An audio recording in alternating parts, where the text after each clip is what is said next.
नमस्कार दोस्तों, आइए देखते हैं बहुत ही प्यारा सा कॉमेडी वीडियो। इस वीडियो को लाइक और सब्सक्राइब करें। इस भाई के चैनल को भी लाइक और सब्सक्राइब करें।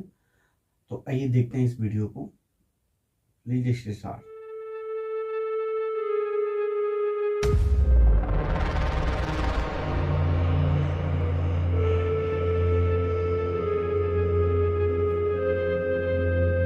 बकरी से ज्यादा कीमत ई ठंडा में लकड़ी के बा।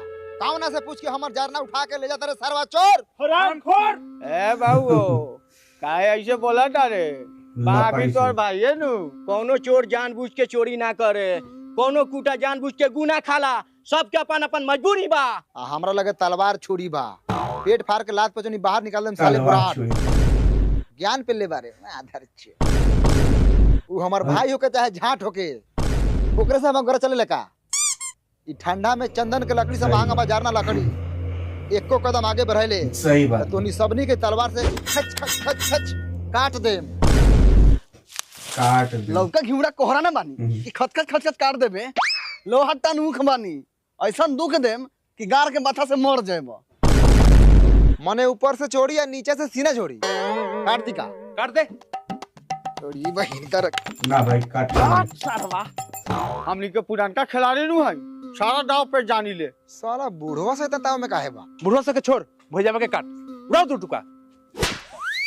साले भैयावा के कटवावे के फिर में लागल बार। दू टुका उड़ा दी, लेग पीस आई। ए, जब ना मारे काटे के वो तलान वाला बुला के ले ले हा। कितना बढ़िया था, बैंक लूटे जात नहीं है। कम से कम ओकरा पेटो में चाकू मार, ना तो हमनी के नुकसान हो जाई। हमर दिमाग ठिकाने आ गेल बा, हम होश में आ गेल बानी। हम ना मारम, हमर भाई बा। भाई सारा जरना काटी उठा के ले जा। आ फूक के ताप वाले बच्चे, ठंडा के दिन बा। तू ना मरबे। ठीक बा, हमनी मार देबो तनी। खून के चिट्ठा हमनी पे पड़ी। चल। ओए रुक। भाई तलवार ला। ई तलवार तोहर ना हो, दूसरा से लेनी है भाड़ा पर, समझ ले। जाके हाथ हाथ बढ़िया तलवार बंदूक बार रखे चलिए मार करे। रे सरवा रे, तो बिना हथियार के कैसे लड़ब रे? बाबा ते का साइड होकर, भैया ते का तू साइड हो जा। यही से मर्डर से पहले पूरा भैया पैसा साइड देवे के चाहिए। ओके बाद मर्डर होको चाहे ना होको, उससे हमनी के का मतलब बा? एको को मर्डर हो जाए तो कम से कम 2-4 को पैसा हाथ में हो जाए। जा और अपना अपन निभावा, हाथ में लार धरा दे। बाबा सरवा से तो डरे भाग गेल।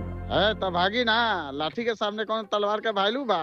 ठीक है भेला कि भाग गेल है, न तो आज भाई भाई में काटा काटी हुई। तनी रुको तो पेशाब कली। अच्छी। हरमिया फिर बिछाना पर मुतलक। निहुरपुर गांव के नहर में नहाने से ठंड के कारण 4 लोग हुई मौत और बाकी लोग हॉस्पिटल में लार चाट रहे हैं। चल हमहू देखत नहीं तू कैसे ना नहात रे। हम एक बार कोदरी ना नहात ना। ए भैंसिया बाट लेके आवत रे। बैठ बैठ। लत मरवा के 20-25 दिन हो गए नहाइला। देवी के मौका था ना नहाइगन। ए पानी भर। ए भोसरी उनई के नहारे तू जब शिकायत ना होता है रे। देख ए पेपर में काली खलबा। नहाइला 4 गोरा मर गेल, बाकी लोग हॉस्पिटल में लार चढ़ता। एकरो के चटवइबे का। हम चाहे तो हॉस्पिटल के लार ना हाथी के गार चटवा के मुआ दे हम। ई नि पुतरा 20-25 दिन से नहात नहीं के। आ 20-25 दिन में 20-25 दिन बिछाना में मुतले बा। हम त का करी? सुतला के छी, सपना छी, दैले। छी। बुझाला मुता तनी दूरा पर मुता जाला बिछाना पर। तो में हमर कौन गलती बा? तो हगे के खेत में हक दिए बिछौना पर, बस उहे गुहा पर लगम लसार के मारे। ए चुप सौते नहीं है। पानी बताओ जल्दी, मुताइने दे मौका दे कर।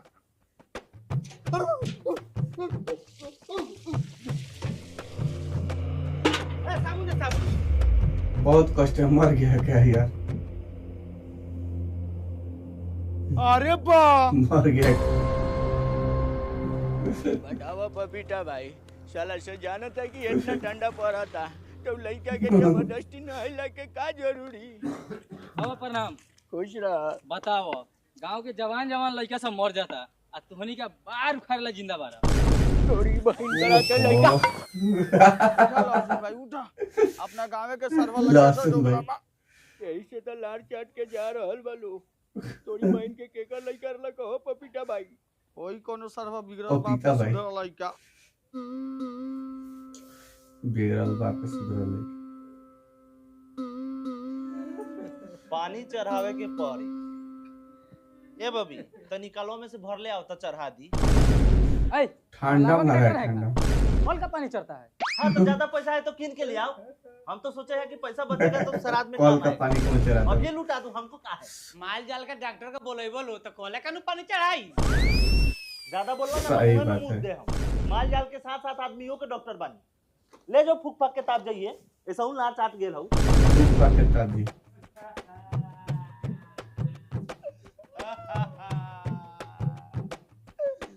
मोमबतिया जो होके वाला रहे से हो गेल। लाश के जाए देर घर में नानू रखे के ना तो भूत बन के सबली के गान में लार पेल दी। भूत बन के।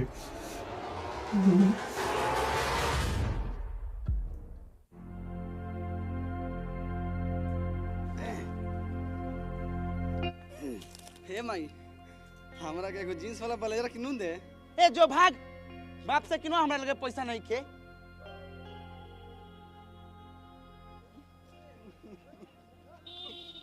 पैसा कौड़ी के थाए ना इनका लाल मोहन खाए के बा। बड़ी खाए के तो खो ना तो ऊपर पड़ जो। देख ले बहू जिंदा रहस तो कोनो तोरा के झांटो से ना पूछे आ तोरा मर गेला के बाद तोरा ला लाल मोहन लाल मोहन सब आवता। बहन चोदो लाल जब खड़ा रहो ना तो तोरा मुंह में लाड़ पेल दे। बहन चोद बगल का ए मोमबतिया आप कथी के देर बा? मुंह आदमी कैसे गाड़ी ठंडा देगा? लगाओ सो। अरे का लगान बीरगंज वाली फुआ आवता। बात तोरा फुआ के औते औते तो 4 बज गेल। उठावा लोगन। राम राम सत है। राम राम सत है।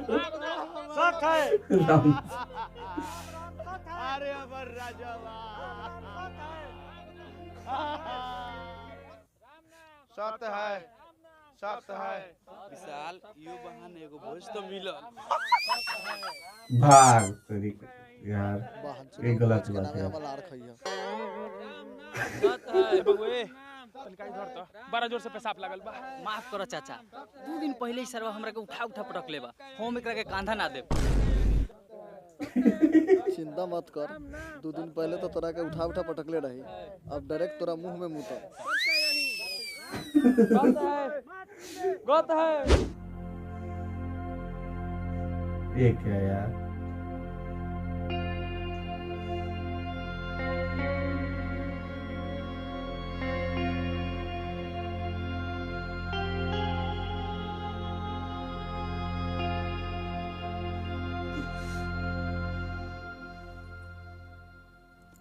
ए मोमबत्ती अब अफसोस काला का कौन फायदा बा? आग दो बेड़ा डूबल जाता निहाय में दिक्कत होई। ओ लहसुन दादा जिंदा हो गए। सांझ होला बा गारो लिवा में दिक्कत होई।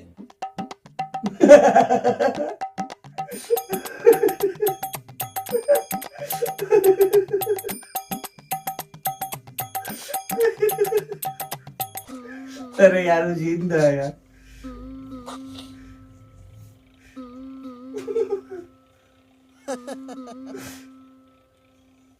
लाल मोहन ब्लेजर ब्लेजर लाल मोहन बेल्ट वाला। बाबूजी हमरो के लेना चला। ये से ज्यादा कुछ ना चाहिए। आगे नहीं। कुछ देर बाद अब क्या होगा?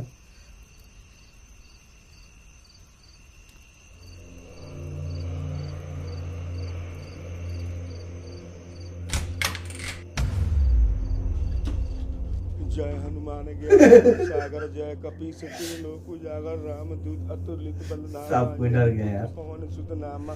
महावीर विक्रम बजरंगी कुमति निवार सुमति के संगी।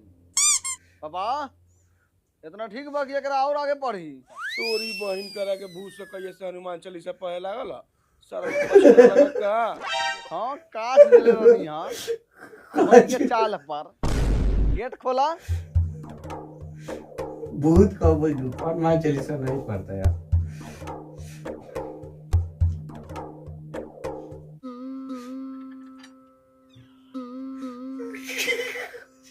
जब आदमी जिंदा रही तो लानो से ना पूछाई। अब मर गेले के बाद सारा इच्छा पूरा हुई। ए माई चल खाना निकाल। भूख लगा है भाई को।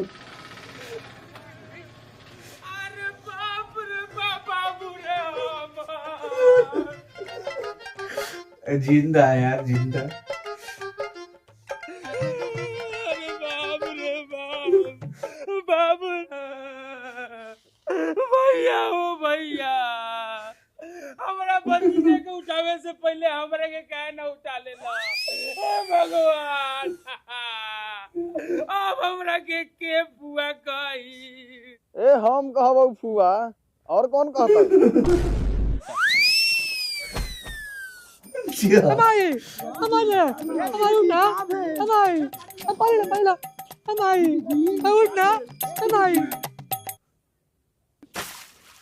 हमारी उठ गए, हमारी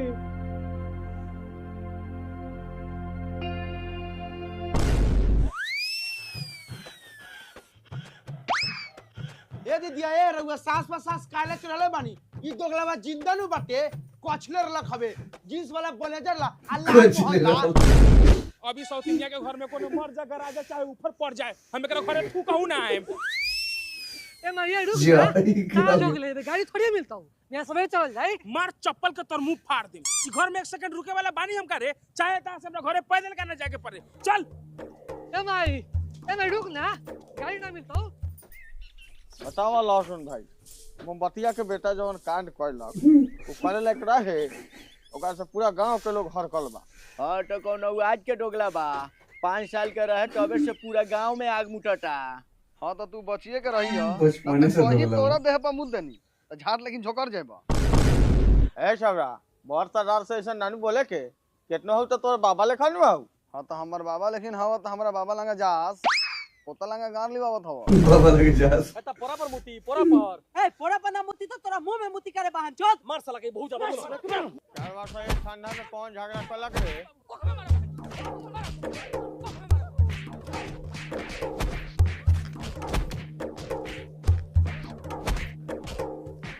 ओ ढोराई भाई, इतना भोरे भोरे काहला झगड़ा करता लोगन। है मर्दे, ई बांचो तो बेटा पैदा करे बा कि कुत्ता, जेने तेने जुजी निकाल के मुतत रहता। देखा तारा न पपीता भाई, ई सरवा केतन दोगले बतियाता। ये बात पे एकरा मुंह में मुत दे तो पपीता मुंह भाई। छड़ा हो जाई। तोरे गाय में तो हमरा बाप के मुंह में मुतेला, तका मुत के देखाव त। आ बाबा मुद्दे में का बा? ओ बाप के हमने मुद दिले। बीच में बोलबे रे बहन चोद, पिछला बार झूठा के मारन ले, इनके साजाऊ के मुआ देबऊ। गान में दम हऊ, सच गान में में दम हऊ रे बांचो तो मुआवेला। बाप बेटा की हमें गाड़ देम। जमीन में हतकार के ये देखा, काम नहीं दिखाओ करना। करके। अरे यार, इस पर सभी लोग गिर गए यार।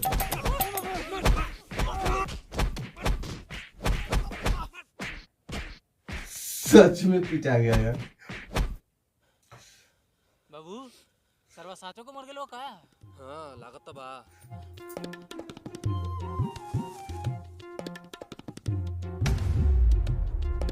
सच में मर गया यार। धन्यवाद दोस्तों इस वीडियो को देखने के लिए। इस वीडियो का लिंक हम डिस्क्रिप्शन में दे दिए हैं और इस वीडियो को सिर्फ हम मनोरंजन